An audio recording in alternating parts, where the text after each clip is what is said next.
Hey, stop scrolling for a second. What you're about to hear happened in a house in Charleston, South Carolina. A house with marble floors and a name on the gate.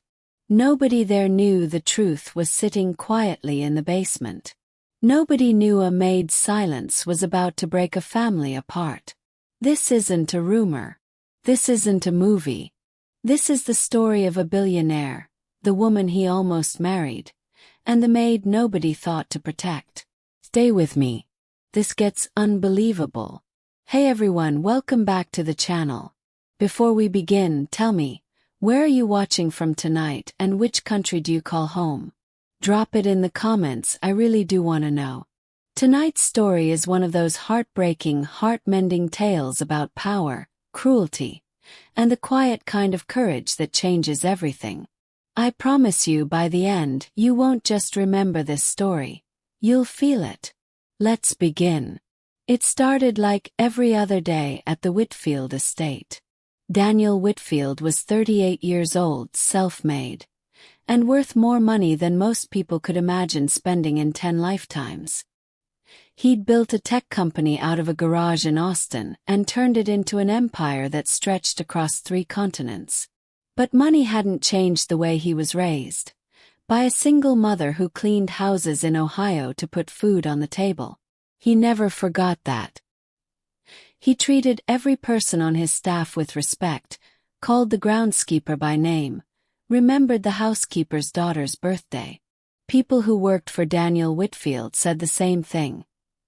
He made you feel like you mattered. Which was exactly why what happened next didn't make sense to anyone, except the one person it was happening to. 6 months earlier, Daniel had gotten engaged to Vanessa Cole, a woman he'd met at a charity gala in Manhattan. Vanessa was beautiful in the kind of way that stopped conversations. Tall, elegant, always dressed like she'd stepped out of a magazine. She laughed at his jokes, held his arm in photographs, told him she loved his mother's old flannel shirt that he still kept in his closet. Everyone around Daniel adored her. His business partners called her a power couple's dream. His assistant said she was a breath of fresh air. Nobody saw what Daniel didn't see. Grace Miller had been working at the Whitfield estate for almost a year.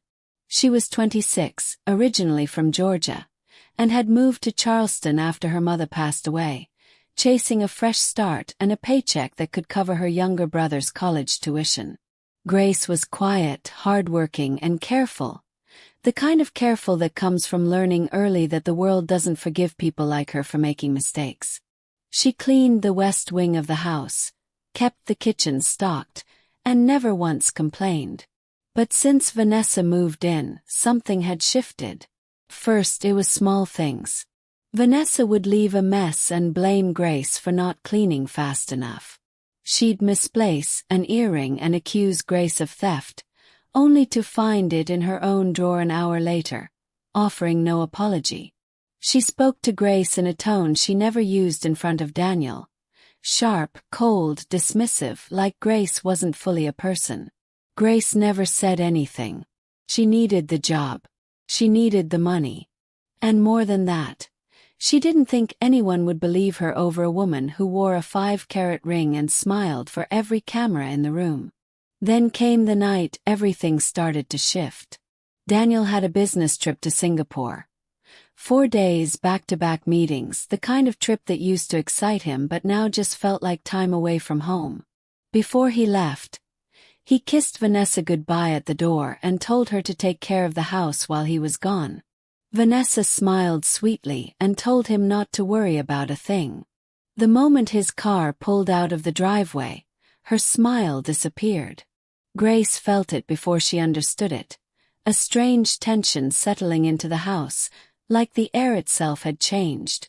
Vanessa began watching her more closely, making comments, testing boundaries. On the second night, Vanessa called Grace into the kitchen and told her very calmly that a bracelet had gone missing from her nightstand, a bracelet worth more than Grace made in 6 months. Grace hadn't touched it. She said so clearly and respectfully. Vanessa's eyes went cold. "We'll see," she said. Grace didn't sleep that night. Something told her this wasn't over, and she was right. The next morning the bracelet was still missing. Vanessa didn't call the police. She didn't call security. Instead, she called Grace down to the basement, the old wine cellar that Daniel's grandfather had built decades ago, now used for storage.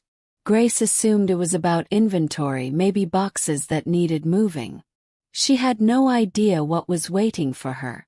The moment Grace stepped through the basement door, Vanessa's demeanor changed completely. "I know you took it," Vanessa said, her voice low and sharp. "And you're not leaving this room until you tell me where it is." Grace tried to explain. She hadn't seen the bracelet, hadn't been in that part of the house, had no reason to take something that would immediately connect back to her. But Vanessa wasn't listening. She was already spiraling into something colder, something that didn't look like a woman confused about a missing piece of jewelry. It looked like control, like punishment, like something Vanessa had wanted an excuse to do for a long time. She told Grace to sit down. Grace, confused and afraid, sat on an old wooden stool near the shelves. That's when Vanessa reached for a length of rope hanging near the utility shelf, the kind used to bundle old boxes, and told Grace in a voice that didn't shake at all that she wasn't going anywhere until she confessed. Grace tried to explain. She hadn't seen the bracelet, hadn't been in that part of the house, had no reason to take something that would immediately connect back to her. But Vanessa wasn't listening. She was already spiraling into something colder, something that didn't look like a woman confused about a missing piece of jewelry. It looked like control, like punishment, like something Vanessa had wanted an excuse to do for a long time. She told Grace to sit down. Grace, confused and afraid, sat on an old wooden stool near the shelves. That's when Vanessa reached for a length of rope hanging near the utility shelf, the kind used to bundle old boxes, and told Grace in a voice that didn't shake at all that she wasn't going anywhere until she confessed. Grace's heart pounded. This wasn't about a bracelet anymore. This was about something else. Something Vanessa needed to prove to herself. Some twisted sense of power she'd been holding onto since the day she walked into this house and realized the staff loved Daniel more than they would ever love her. Grace didn't fight. She didn't want to make things worse. She sat still, hands trembling as Vanessa tied her wrists, not tightly enough to truly hurt her, but enough to make the message clear. "I am in control here. You're nothing. You people always think you can get away with things," Vanessa muttered, pacing. "Not in my house. My house." Grace almost laughed despite the fear rising in her chest. It wasn't Vanessa's house. It never had been. But in that moment, in that dark basement with damp concrete under her knees and rope around her wrists, none of that mattered. What mattered was surviving the next few hours until someone, unknown, realized something was wrong. Hours passed. Vanessa came and went, sometimes yelling, sometimes eerily calm, always circling back to the same accusation. Grace kept saying the same thing. She hadn't taken anything, but truth didn't seem to matter here. Not today. What Grace didn't know was that 1,500 miles away, in a glass office tower in Singapore, Daniel Whitfield's meeting had just been cut short. A deal fell through unexpectedly, freeing up 2 full days. Daniel, missing his home and feeling an odd, nagging unease he couldn't explain, made a decision that would change everything. He booked the next flight home. Early. Unannounced. He wanted to surprise Vanessa. He had no idea who he was about to walk in on. Daniel's flight landed at 6:40 p.m. He didn't call ahead. He wanted to surprise Vanessa with an early homecoming. Maybe order her favorite Thai food, light a few candles, make up for the trip he'd been dreading being away for. He drove straight from the airport, exhausted but smiling, rehearsing in his head how her face would light up. The house was quiet when he walked in. Too quiet. No music playing, no lights in the kitchen, no sign of Vanessa anywhere on the main floor. He called her name. No answer. Then he heard it. A muffled voice, sharp and angry, coming from somewhere below him. The basement. Daniel frowned. Nobody used the basement except for storage. He walked toward the door, flicked on the stairwell light, and started down the old wooden steps. His footsteps echoing against the stone walls his grandfather had laid by hand 60 years ago. What he saw at the bottom of those stairs stopped him cold. Grace, sweet, quiet, hard-working Grace, who had never once given him a reason to doubt her, was sitting on the floor, wrists bound with rope, her uniform damp from the basement's dampness, tears streaming silently down her face. And standing over her, finger-pointed inches from Grace's face, radiant white dress catching the single hanging light bulb like something out of a nightmare dressed as a fairy tale, was Vanessa. For a moment nobody moved. The only sound was Grace's ragged breathing and the distant hum of the water heater in the corner. Vanessa. Daniel's voice was low, controlled. But underneath it was something Grace had never heard from him before. A fury so quiet it was almost worse than shouting. What is this? Vanessa spun around, and for just a flicker of a second, so fast most people would have missed it, panic crossed her face before she rearranged it into something softer, more practiced. Daniel. Oh my God, you're home early. This isn't what it looks like, baby. You stole from me. I was just trying to get her to admit. You tied her up. His voice cracked, not with weakness but with disbelief. In my grandfather's basement. Like she's a criminal. Like she's nothing. Daniel, she's staff. She's a person. He was already moving, kneeling in front of Grace. His hands shaking as he worked the rope loose from her wrists. Grace flinched at first, then let him help her, tears falling harder now. Not from fear, but from something like relief so overwhelming it hurt. I didn't take anything, Grace whispered. I swear, Mr. Whitfield. I never. I believe you, Daniel said, and he meant it completely. He'd known Grace for a year. He knew her character. He knew in his gut, in the same instinct that had built his entire company from nothing, that this woman kneeling in front of him was telling the truth, and that the woman standing behind him in white silk was not who she'd spent 6 months pretending to be. He stood slowly and turned to face Vanessa. Get out of my house. Vanessa's expression cracked completely. Daniel, you're overreacting. This is insane. Over a maid. The word came out laced with contempt she could no longer hide, the mask finally slipping all the way off.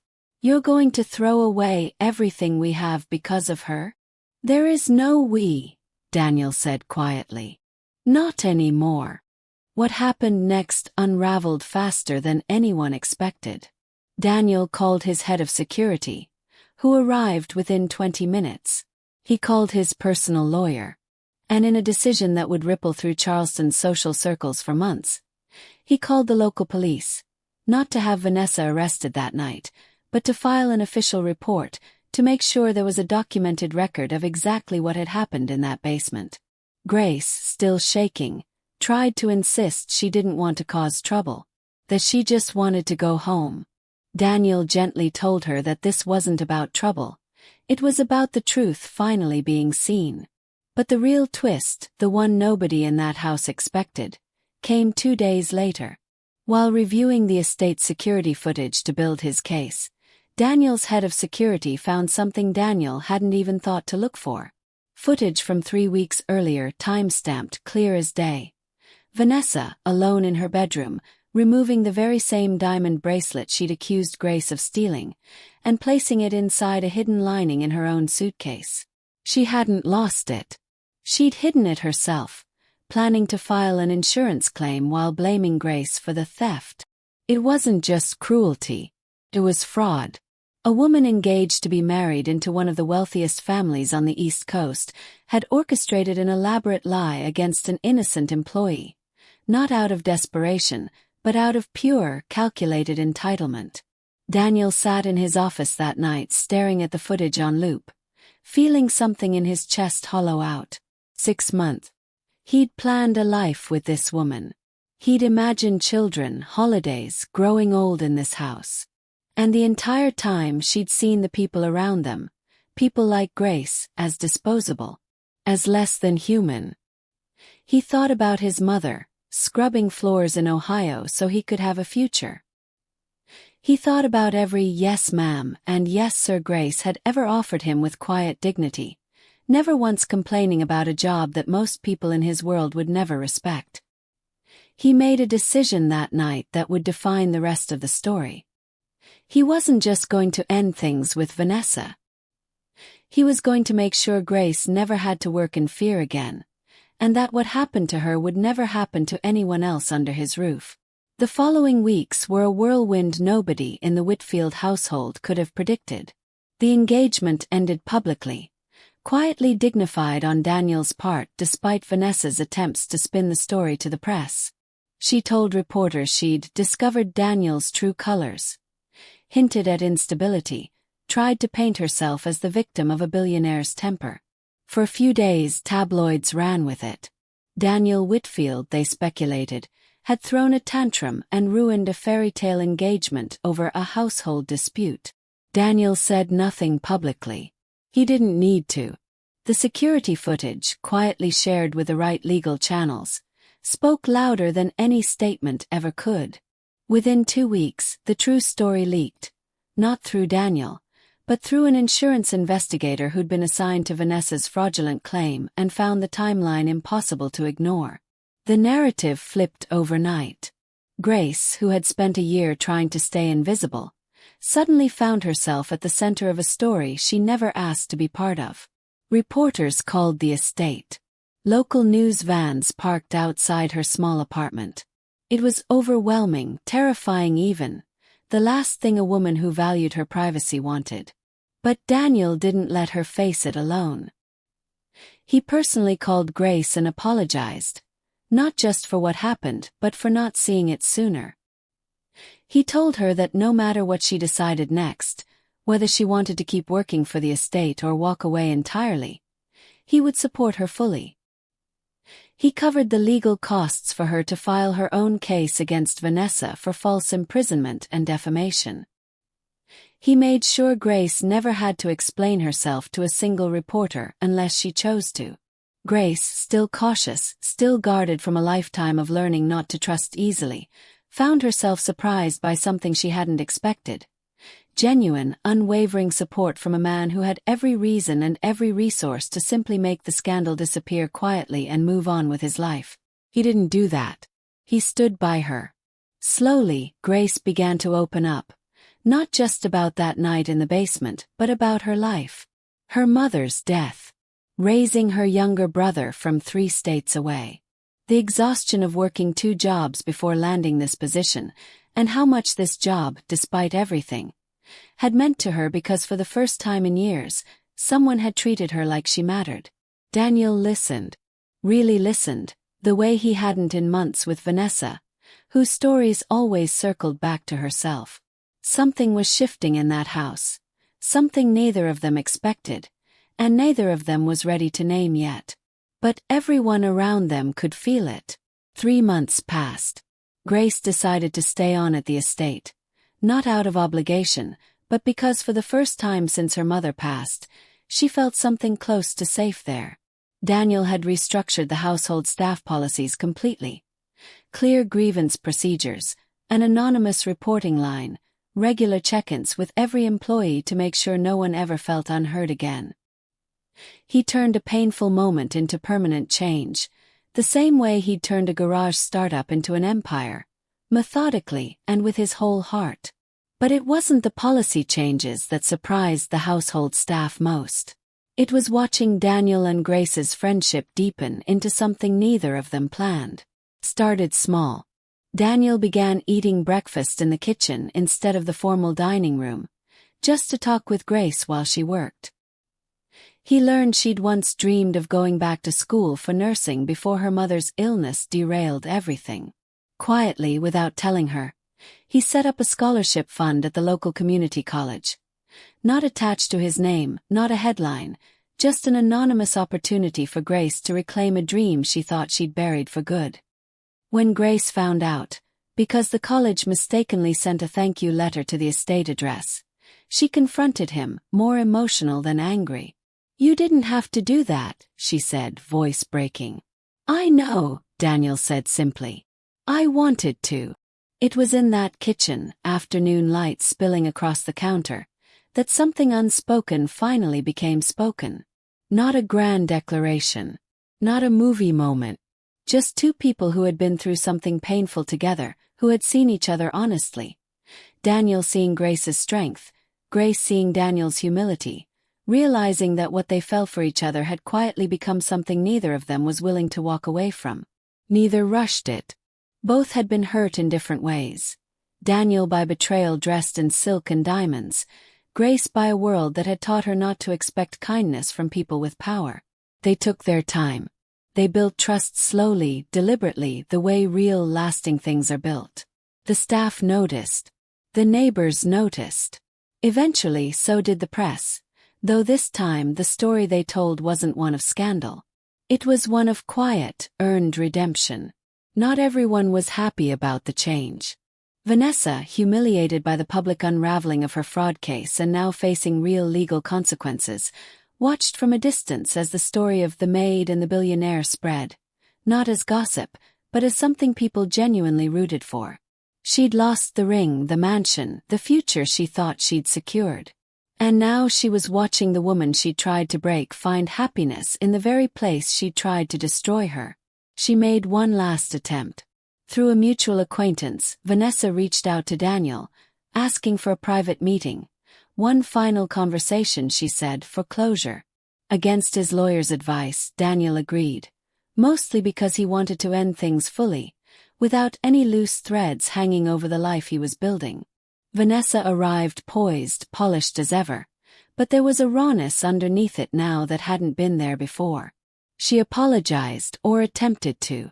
She blamed stress, insecurity, feeling like she was never enough for a man like Daniel, feeling threatened by a woman as unassuming as Grace. Daniel listened patiently, but he wasn't swayed. He'd learned, painfully, that charm and true character were two very different things. "You didn't tie up someone you felt threatened by," he said quietly. "You tied up someone you thought had no power to fight back. That's not insecurity, Vanessa. That's cruelty." She had no response to that. He wished her well, genuinely, and told her he hoped she'd learn something from this chapter of her life. Then he stood, shook her hand for the last time and walked out, not with anger, but with a peace that surprised even him. Later that evening he told Grace about the meeting. She listened quietly, then reached for his hand. "I'm proud of you," she said. It was such a simple sentence, but it landed somewhere deep in Daniel, because in his entire life, surrounded by board members and investors and people who wanted things from him, so few people had ever said those words without an agenda attached. That night, sitting on the back porch overlooking the garden his grandfather had planted decades ago, Daniel realized something with total clarity. He wasn't just falling for Grace. He already had. A year after the night in the basement, Daniel proposed. It wasn't extravagant, not by his standards. No skywriting, no five-star resort, no diamond the size of a quarter. He proposed in the kitchen, the same kitchen where their friendship had quietly bloomed into something more, with a ring that had belonged to his mother, the same woman who had scrubbed floors in Ohio to give him a future he never forgot. Grace cried. Not the fearful tears she'd cried in that basement a year earlier, but tears of a different kind entirely. Tears of a woman who had learned, slowly and painfully, that not everyone with power uses it to hurt. The wedding was small, intentional, nothing like the lavish affair Vanessa had once planned down to the last floral arrangement. Daniel insisted the household staff be treated as honored guests. not workers on duty. Grace's younger brother, now thriving in college thanks to steady support from Daniel, walked her down the aisle. There wasn't a dry eye in the room, including Daniel's, who had never in his adult life allowed himself to be seen crying in public. But the twist, the final quiet twist nobody saw coming, happened a few months later. Grace, using the platform and resources she now had, didn't disappear into a life of luxury and forget where she came from. Instead, she and Daniel co-founded a non-profit organization dedicated to protecting domestic workers' rights across the country, funding legal aid, anonymous reporting systems, and emergency housing for household staff facing abuse or exploitation in wealthy homes across America. They named it simply the Basement Fund, a name that made people uncomfortable at first, until they heard the story behind it, and then it made perfect, painful sense. Grace, once tied up and voiceless in a cold basement, became a voice for thousands of workers just like her. Women and men who had been taught, like she once was, that their pain didn't matter enough to be believed. 3 years later, the Basement Fund had helped over 4,000 domestic workers across the United States access legal support, emergency resources, and, for many of them for the first time, the simple experience of being believed. Grace traveled the country speaking at conferences, not as a billionaire's wife riding on his platform, but as a woman with lived experience who understood exactly what it felt like to be dismissed, doubted, and silenced. She spoke without shame about that night in the basement, not to relive the trauma, but to make sure other women facing similar situations knew they weren't alone, and that speaking up could actually change something. Daniel, meanwhile, restructured hiring and treatment policies across every company under his corporate umbrella, implementing worker protection standards that other executives in his industry initially mocked, until those same executives started quietly adopting similar policies once they saw the loyalty and morale it built among staff. Vanessa, for her part, faded from the world Daniel and Grace now occupied. Reports surfaced occasionally. A failed business venture here, a broken engagement there. But neither Daniel nor Grace spent much energy thinking about her anymore. They'd built something real. Something Vanessa, for all her polish and performance, had never understood how to build. A life rooted in honesty rather than image. One evening, sitting on that same back porch where Daniel had first admitted to himself how he felt about Grace, the two of them held their newborn daughter for the first time. A little girl they named Hope, not for lack of originality, but because that word had defined every chapter of their story since the night everything nearly fell apart. Grace looked down at her daughter's tiny face and thought about her own mother, about the basement, about every moment of fear and every moment of unexpected grace that had led her here. "She'll never know what it's like to feel invisible," Grace whispered. Daniel wrapped his arm around her. "Not in this house. Not ever." Looking back now, people who know the Whitfield family often ask Daniel the same question. How did he know, in that single moment on the basement stairs, that Grace was telling the truth and Vanessa wasn't? His answer is always the same. "I didn't need proof to see who someone really is," he says. "I just needed to watch how they treated someone who couldn't do anything for them in return." It's a simple truth, but one that took an entire shattered engagement, a basement, and a woman's quiet courage to fully teach him. Grace's story spread far beyond Charleston, not because of scandal, but because of what it became. A story about how the truth, even when buried, even when silenced by power and privilege, has a way of surfacing eventually. A story about how real character isn't measured by how someone treats the people who can help them. It's measured by how they treat the people who can't. Today, the Basement Fund continues its work in all 50 states. Daniel and Grace, married nearly 4 years now, still live in that same Charleston estate. The marble floors, the old wine cellar, the kitchen where it all quietly began. They kept the basement, restored it, and turned it into something unexpected. A small library filled with books on workers' rights, immigration law, and personal finance, available to anyone on staff who wants to use it. A room once used to silence someone became a room dedicated to giving people knowledge and power. That's the kind of ending real life rarely gives us, but every once in a while it does. If this story moved you even a little, that's exactly why we tell them. Because somewhere out there tonight, someone might be feeling exactly like Grace did in that basement. Unseen, unheard, disposable. And maybe, just maybe, this story reminds them that the truth always finds its way to the light, even if it takes time. If you felt something watching or reading this story tonight, do me a favor. Hit that like button. It genuinely helps this channel keep telling stories like Grace's.